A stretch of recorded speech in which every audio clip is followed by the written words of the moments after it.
Hi everyone. I wanted to take some time today to really just walk through the hardware that I've got on my astrophotography rig at the moment. Not as an example of something that a beginner would really want to use, but mainly to show, as you go along your own personal astrophotography journey, what are some of the pieces that you may want to put on your wish list or think about bringing along, depending on what your plan is on what you go with. So for me, my personal plan on what I wanted to accomplish with my astrophotography is I wanted something that I could take in and out of the house easily and get set up with quickly. And to start off with, that was as simple as a tripod with a camera on it. But as I wanted to take more astrophotos of different targets and accomplish different goals with them, I still have always kind of kept that same ethos. So if I want something I can take in and out of the house relatively quickly, get set up very quickly, and take images very quickly. So pretty much any components that you have for your astrophotography setup, once you move out of the standard camera on a tripod, are going to kind of have three main pieces. To start off with, you're going to have your tripod, whatever that is, at the bottom. You're going to have your telescope mount, and then you're going to have your telescope itself. And all of the gear that you end up with is variations on things that help each of those three pieces. So let's start with the mount.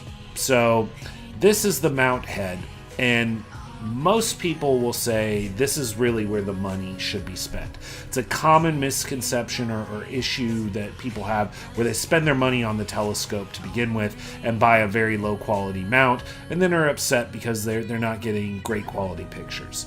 I've heard a rule of thumb that I really like that helps to scale and decide how much money you should put where. So everybody has a budget that they're going to work with when they're getting into this hobby. And maybe you're coming in with $500. Maybe you're coming in with $2,000. Maybe you're coming in with $10,000. The rule of thumb that I heard that I think is a great place to start is the 70-30 rule, where however much money you have for your budget, if you're coming in with no equipment, put 70% of that money towards the mount itself. So if you're coming in with $1,000, spend $700 on your mount. If you're coming in with $10,000, spend $7,000 on the mount. It is worth it. The mount itself is really what dictates how well you track the sky.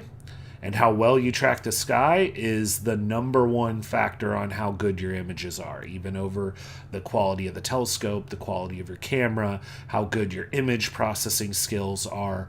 All of that will suffer more if you have a mount that isn't good than a poor telescope will suffer with a good mount. So this is where your money should go. In my case, I went for an Ioptron CEM60. It's a Z mount, or a center balanced mount, a little bit newer design. I like it because it puts all of the balance of everything dead center into the telescope, or the tripod, which means that essentially I can have a lighter mount head with a higher carrying capacity. This one can do 60 pounds and tends to be about 15 pounds lighter than a lot of the other mounts that can handle that same kind of weight, if not even lighter than some of that, while still being a very good quality mount. So for me, I love innovation. I also love weight being lighter because I'm taking this in and out of the house. So it's stuck with that same first goal I had. Also, the next part is the tripod. So this may look a little bit different from a normal kind of tripod. This is what's called a tri-pier from Ioptron, and it kind of combines a few different components. It's a little bit bigger around here, like a permanent pier would be, a little bit different kinds of legs. It changes up things like the center of gravity, also makes it so that these legs are a little bit further away from where the telescope back is if it's pointing straight up. Lots of things together that made this a good fit for me. This mount head would still work well on the standard tripod from Ioptron. It's all just personal preference that you'll research research as you look at your different mounts. Next, on that mount itself is, as I mentioned, an equatorial mount. That's what this is. And all equatorial mounts are the same in one respect. They're trying to line up with the equator and the celestial pole so that they can be lined up with the motion of the stars when they track across the sky. So typically, a lot of these scopes will come with a polar scope, a little tiny telescope that you put into the middle that helps you point that telescope directly at the North Celestial Pole or the South Celestial Pole so that it can track the sky well. That can be a very long and in-depth process. I have never actually done it with just a polar scope. There's now software that comes with some of the imaging programs like SharpCap or PhD2 that can use the telescope or the camera on your main telescope to help you do what's called drift alignment or some other align methods. And there's also this tool, which is called a Pole Master. I love this thing. It's one of my favorite pieces of equipment that I have. It's definitely a little bit of a luxury because, as I mentioned, there are other ways to do this. But it's essentially a little camera that sits kind of where your polar scope would be on your mount, and has a very simple simple step-by-step piece of software that will say click on Polaris, and you click on it, and then line up the stars around Polaris by using your arrow keys. And once you've done that, it will then tell you exactly how much to move your mount left, right, up, down to get pretty much dead center on the pole. It takes about 4 or 5 minutes when I set up to do the polar alignment with this, dragging the whole thing in and out of the house. I don't have lines painted on the ground. I just know generally which way is north, and it helps me do the rest very, very quickly. I love this thing. Not a requirement, but definitely a nice to have. Then you get to the third piece, which is the telescope and everything else. So this telescope is a Takahashi FSQ 106, definitely a premium telescope. By no means do you need to feel like this is what's required in order to have great images.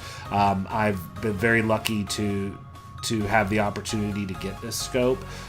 It is out of what would normally be my price range. So through some generosity of family members, essentially, I was able to get this scope. So I'm super grateful to have it. But I also really love the scope that I had before, which was an Explore Scientific 102 millimeter that did very well as well at a much more entry level or medium level price point. But the thing that I wanted to do is I wanted to take quick pictures. This is great at quick pictures. It runs at an f ratio of f3, which is very, very fast. And essentially what you do, especially with these refractor scopes, is the focal length on them will be some f ratio once you divide that against the diameter. So a lot of the scopes nowadays that work well for imaging will be at a ratio of f5-ish, maybe f7. f5 is considered relatively fast on how quickly it's able to gather light, which means shorter exposure times. Well, this has what's called a focal reducer that screws in on the back here that takes the f5 that is the native of this scope and moves it to the f3. F3 is even faster, so instead of a 5-minute photo, maybe now I need a 1-minute photo. Or instead of 1 minute, maybe I need 20 seconds or less, which is fantastic. But it also does change everything else that comes behind it, because the idea of focal length is the length from the initial objective here that you need to have either your sensor or your eyeball or eyepiece at in order to focus. So, an f5 on the same aperture will be further back than an f3 will be. So everything after that, once you put in either a focal reducer or not, is determining the right amount of space that you need before you get to your camera sensor.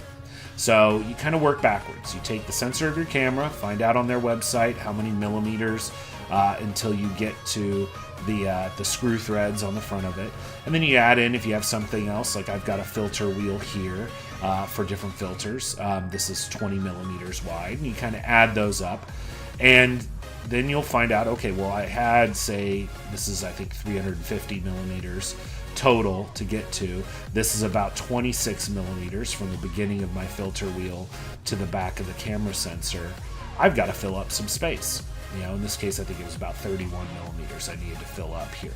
So that's where you'll get a spacer or a couple of spacers together, and you'll put them together. The good news is, once you've done that math, once you lay it out on a sheet of paper, you do it once and you're done until you change a big piece of equipment around. So make sure you do that. If you buy a refractor, it's going to be a little bit of a pain to figure out that space.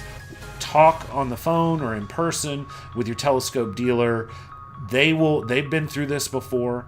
You know, they'll ask what camera you have or help you work when you're finding a camera, and they can lay out the math to determine exactly which spacers you need and how these things all to go together. When I bought this telescope, I probably spent an extra hour just talking with the person at Land, Sea, and Sky who helped me out to figure out exactly what pieces I needed to make it all space up right.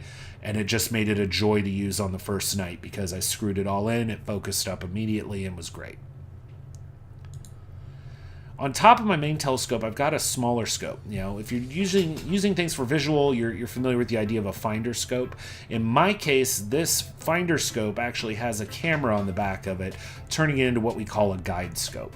So if you're taking longer exposure pictures, you want to make sure that you keep pointing at the right thing in the sky. The mount is going to do most of that work for you, but things like wind or errors in the mount tracking, you know, things like that will move that star a little bit. And depending on how, you know, that star typically will always come back to the right place or close to it, unless your polar alignment is off, which is pretty common. But moving around means you're going to get bigger stars because the light's covering more area. If your polar alignment isn't exact, your stars slowly will start moving off to one side or another. And having a guide camera on a guide scope will take a lot of little shorter exposure pictures, maybe only 1 or 3 seconds, and watch those stars moving.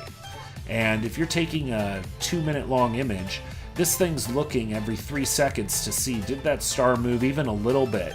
And give a nudge command to the mount to bring it back in line. And that's how you can really dial in much more stability into your mount than what it would have all by itself, and get even sharper and better pictures. Next, you know, so we've kind of talked about everything that's optical on here now. Now we're starting to talk about power. So this is the Pegasus Astro Pocket Power Box. I cannot recommend this thing enough. It has helped me out a lot. I love it. Essentially what this is, in simplest terms, is a power strip for your telescope. Except instead of using, you know, AC plugs that plug into the wall, these are all DC plugs that plug into your equipment. So it's got a power in plug that comes in this case it actually is plugged into the wall after that. And then 4 12-volt outputs. You know, I don't even use all of them, but I'm glad that I have them there to plug in things like your camera, you know, filter wheel, things like that. And then on the other side, it also has an output for a DSLR power cable, which is great. And then you get into the concept of dew heaters. So those are little straps that you put on around the objective of your lens, and it just has a little heating element in it that will keep dew off of your system. Problem is, especially when you're remote, power is at a premium. You know, if you're using a battery pack or something, you don't want to run these things at full blast all night long unless you really need them. So that's what makes the power box so neat, is it connects up to your PC via the USB cable here, and the software inside has a concept of auto dew. And what that'll use is, the last plug here is for a sensor that comes with it that's measuring the temperature and the relative humidity all night long. And the software knows, based on that humidity level, how much power it should really be feeding out to those dew strips. And so, you know, there's plenty of nights where I turn this on, run all night long. It won't put an ounce of power into it because it's a pretty dry night. And other nights, it'll crank up that heat slowly but surely as it's needed, all the way up to full. And ever since I plugged this in, I've never once had a problem with dew. Can't recommend this thing enough. Next, also from Pegasus Astro, which I really do like their products. All the companies that make products here typically are astronomy folks anyways, but these guys are really astrophotographers that are focused on simplicity, and ease of use, which really works for me. This is their focus cube, which is just a motorized focuser. What it does is you unscrew the set screws that hold on the focus knob on one side of your scope, slide this over the cylinder that's left there, screw in the set screws there, screw it down either to the dovetail plate or to the telescope itself just to keep it stable. And then after that, the rest of this is a motor that connects up to your computer as well that will allow you to move that focuser manually. When you add your camera into the mix, the software nowadays like Sequence Generator Pro can then run an autofocus routine. And if you're fairly close to focus, good enough for eyeballing it, it will then run that autofocus routine and really dial that focus in to be as good as it can be. This is definitely another luxury item. You can use a cheap homemade Batinov mask to focus in manually very, very well as you're going to get with an autofocus routine here most of the time. But I didn't want to have to be at the scope all night long. I wanted to be able to set this thing up so it could image all night long or get started very quickly, and this really, really helps out with that. And then lastly, at the end here, I've got my camera, and I've got, I need to make sure that everything spaces out right. And then once I've done that, I've got all set up. As I said, you only have to do it once for that setup. But as I said, this runs at f5 normally. I can put it at f3. And not only does that change how quickly I can take pictures, it also changes the zoom factor of the scope. So sometimes you want a nice wide field, sometimes you'd like to zoom in. So maybe you want to change between the different f ratios of the scope. This scope has a naturally very flat field of view, which is fantastic for pictures at any f ratio that it uses. So I've got adapters to do that. Problem is, these things all tend to look alike after a while, and it's very easy when you change things around to not, to have to spend a lot of time figuring out how to change back. So something I did that I recommend you do is I labeled each piece. I have a little label maker, used kind of the indoor-outdoor labels, and just put labels on the sides of each component. This is just the part number from Takahashi, but if you see down here, it says F3 number 3. And what that's telling me is when I want this in my F3 configuration, this is the third piece in the chain. So I have, you can't see it on here, but on the bottom of this, this says for F3, this is number 1, this camera rotator part. This next ring is number 2. This ring here is number 3, etc. And I've done that there's a label sitting on each one of these for F3, F5, and even F8, which this could go to, so that I can very quickly just lay them all out and say, that one, that one, that one, that one. I know which order to screw them in. I don't have to have a sheet of paper with me, no matter where I am with it. So I recommend that you do that just for organization. And then one of the great things about my mount, and I recommend this one of the reasons why I recommend this mount or any others that do something similar, is it has a built-in USB hub. So I can run all the cables that are coming in from my equipment that need a PC connection into the hub here, and then it just pops out a single USB cable to go into my computer. That's great when you're noticing that you have to move the telescope around. This telescope's going to track the sky, and you're going to be looking at different points in the sky. Sorry, I'm just going back to the beginning. So it's going to twist and turn. So the more cables that are hanging off, the more you have the potential for something to snag and get caught, things like that. So doing something like this, or having a USB hub built in, either to like this power box, which there's a premium version that does have that, or just a velcroed USB hub up here, allows you to run off very few cables down to the bottom. In my case, I have this one power cable that's actually dangling off the top. Everything else plugs into this plate that moves with the scope and comes out of this piece that isn't moving. So it really makes it easy to know that I can image with confidence without having something get snagged or pulled or something like that. And so that's the equipment that I have on here. I hope that was helpful for you guys on demystifying whenever you do see an image of someone's rig and everything just looks like a rat's nest and it's so complicated and I'm never going to be able to do something like this. Yes, you can. And it really starts with the basics.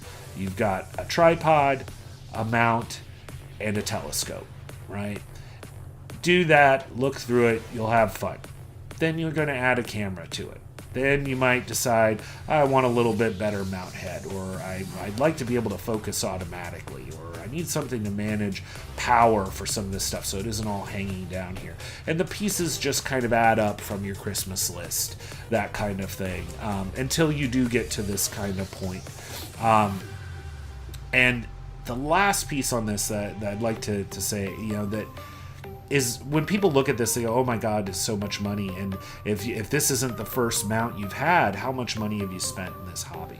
And there's no better way to say that it is expensive, right? But also, those of us in the hobby, we tend to baby our equipment. We keep it in good shape. And there is a good resale market for a lot of this equipment, specifically telescopes, mounts, tripods, and a lot of these other products, cameras, can be resold for not that far off of the original purchase price, even a couple of years after they were bought. So this is the third mount that I've had, and some of them I only kept for about 6 months. So how could I afford that? Well, I bought the mount at full price, and then I sold it, for not that much less. So, for example, I think I bought my previous mount, for $900, and I think I sold it for $700. So, yeah, that's $200 that I quote lost in that deal. But the way that I look at it is, I used that mount for 6 months, and I got $600 back at the end. So really, what that told me. Or $300. Sorry. I spent $300 to rent that mount for those 6 months. Well, that's not too bad, because I got that other money back. So what I really had was a big security deposit on a $300 rental for 6 months. And for those 6 months, I feel like I got my $300 value out of that. There's been some other products where I bought them for $1,000 and sold them for $900. So it was only a $100 rental. And when you look at that, it's really more how much money are you willing to put up front, and then make sure you take care of your equipment so that you can resell it when it's needed. I have no doubt that if I wanted to sell this entire rig right now, I could probably get about 75 to 80% of the money that I put into it back. And that can really shift your thinking. So it's okay to start off small. Buy the pieces that you can afford, knowing that you may upgrade. Go into it knowing that upgrading is just part of the hobby. But don't feel bad about that. Don't feel like I wasted the money on buying a medium or low-end scope because I want to learn this. As long as you're not buying a $100 scope that was made for 5-year-olds or people that are just buying them at Costco. As long as you're buying a scope that's of quality from a reputable dealer or someone that is reselling one of theirs that's of good quality, then you've got a telescope that you can find another owner for. Either through your local astronomy club, or as I do, I go to cloudynights.com and use their classifieds all the time. And if you're in a different country, I'm sure there are equivalent sites with classifieds and things like that for astronomy and astrophotography hobbyists. And if you keep it in good shape, we're going to know it, and pretty much, you can retain a lot of the value. So I hope that's helpful. I hope that demystifies some of this. Feel free to leave comments with any questions or things that I missed or messed up, and let me know if this was something you'd like to see more of, or more detail on any of the components, or if any of the other video types I've done on my channel would be something you'd like to see more of. I'm happy to keep doing this. It's a lot of fun, and I appreciate everyone who's been subscribing lately. It's very cool to see. So thanks, everyone, and until next time, I wish everybody clear skies.